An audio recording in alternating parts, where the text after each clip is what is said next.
I definitely love the design of this kettle, and this wooden handle is actually very nice in touch. This is great too. Again, kettle like a kettle, looks pretty normal.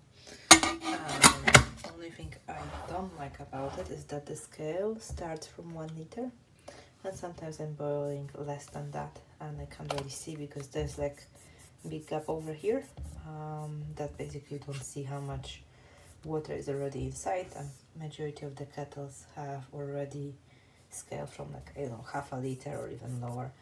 So that's a bit of a drawback, but other than that, I very much like this kettle.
What?